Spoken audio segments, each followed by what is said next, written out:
Blackstone Audio presents The King's Secret Matter by Jean Plaidy. The Cardinal's Revenge. Katharine, Queen of England, sat at her window looking down at the palace gardens.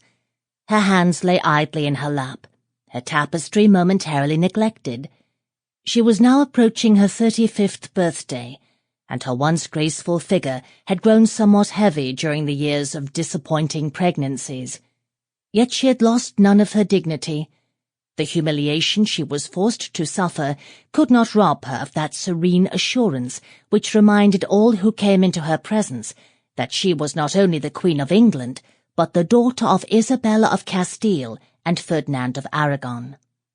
She wore the fashionable five-cornered hood, which glittered with jewels, and from it hung a black mantilla, for although it was 19 years since she had left her own country, she still clung to certain customs and fashions of her native land. Her gown was of blue velvet trimmed with sable, and as she sat, her feet gracefully crossed, her petticoat of gold-coloured satin was visible. At her throat were rubies, and similar jewels decorated the cordelière belt which encircled her thick waist and fell to her feet.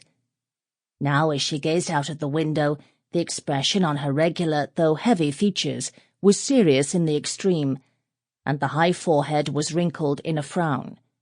The woman who was watching her felt compassion welling up within her, for she knew that the Queen was uneasy.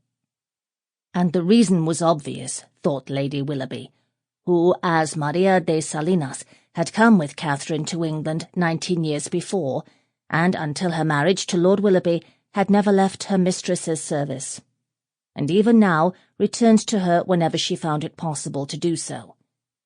Catherine the Queen had anxieties enough. If there could only be a male child, thought Maria. One male child. Is that too much to ask? Why is it denied her?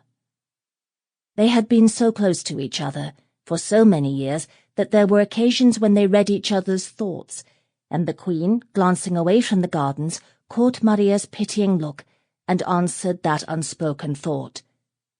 "I have a feeling that it will never be, Maria," she said. "There have been so many attempts."